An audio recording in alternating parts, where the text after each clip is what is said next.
I'm Brian Noel. We're continuing our interview series and talking to Adam Pickett, CEO and founder of My One Resource. Adam is only a couple of years in, but he's had some incredible success. And today, he shares about how along the way he's become very proud of the title CEO. At first, yes, big title, small company, but after major ups and downs and really investing in teams and serving teams, he really sees the true value of servanthood through being the CEO. Great interview today with Adam Pickett. Enjoy.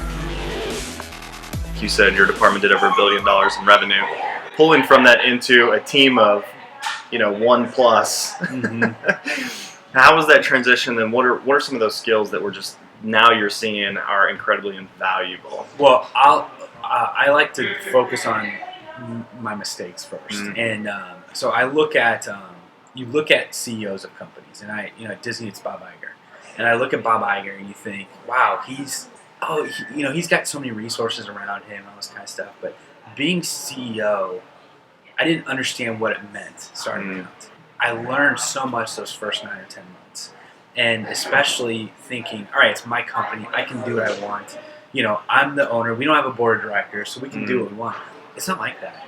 And you have to, everything you do, everything is about connections. And even some of the groups that we were working with, I mismanaged some of those relationships, or I should have been tougher in some areas and a little bit softer in some. God, I just made so many mistakes from that perspective. So you realize then, stepping back, that everything is about a connection. Everything is about that relationship, because now we're at a point where I have people calling me or people connecting people to me for our business, and it's because of that network. Wow.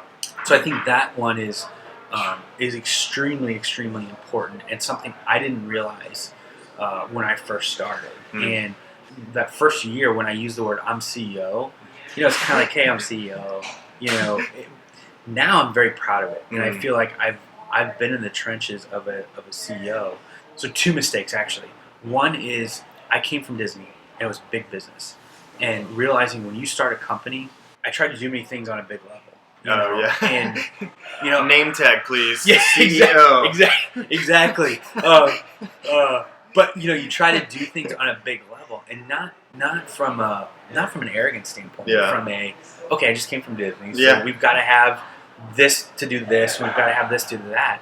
And one of my favorite stories, because I know you're a Disney fan too, is that we try to say around the office every once in a while is, don't forget about the weeds. And when Disneyland first opened in 1955, it's the 60th anniversary of Disneyland. And we'll be there in a couple of weeks. Nice!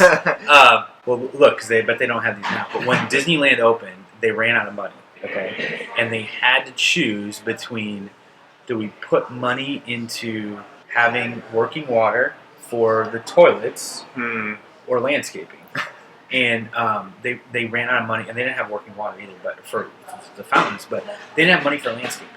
And so, I don't know if it was Walter who it was, said, okay, go and get some placards and get some string. And they literally tied the weeds up together. And they put some either Latin or different tags in front of them. And people thought, oh, wow, those look nice. But they're actually just weeds. So that's a very important thing for us is don't forget about the weeds. Like, you don't have to have everything perfect. Get out there and do it and push it forward, and you'll figure it out as you go.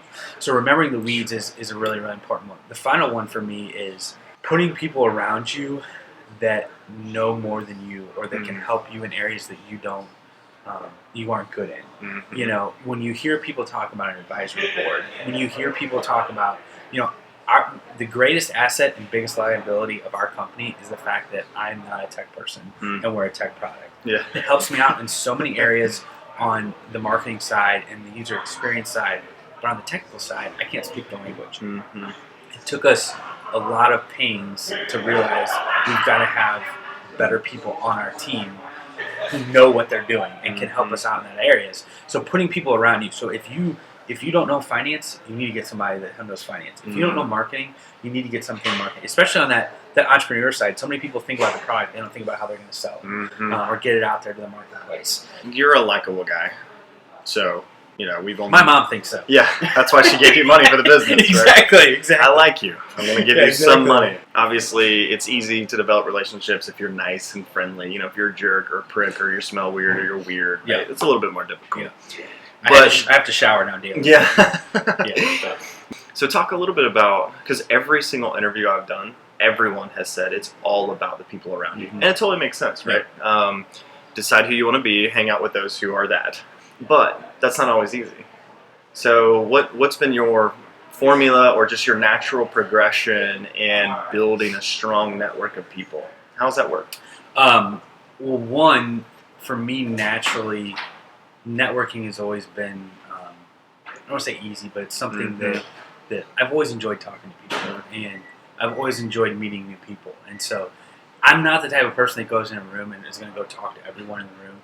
I'm more that, I call it stealth or strategic networking. Yeah. You wait till either after the event or during the event, and you really have an idea of who in the room is going to make sense for you to go talk to, and I go talk to them. But in terms of putting the people around you, it's all about putting good and positive people around you. I don't want to work with someone. I don't want to be around someone who's negative or who is ethically not a good person. So for me, it's about, and for our team, it's about putting people around us that are good quality people who elevate our business, our brand, our company, and who can fill gaps for us. So, going back to who we put around us and how we network, it's just about quality people and doing your research and making connections. And I know, Ron. I know if Ron connects me to someone, I know it's a good person. Yeah. And same thing for him. He knows if I connect him to someone, it's going to be a good person. So it's relying on the network around you to say, hey, who's this? Tell me about this person. Tell me about that person, and seeing what kind of a person they are. So it's just about quality people. You alluded to values you have, values your team have, and then just ensuring anyone you let into that inner circle of influence to just really make sure that they align with your values.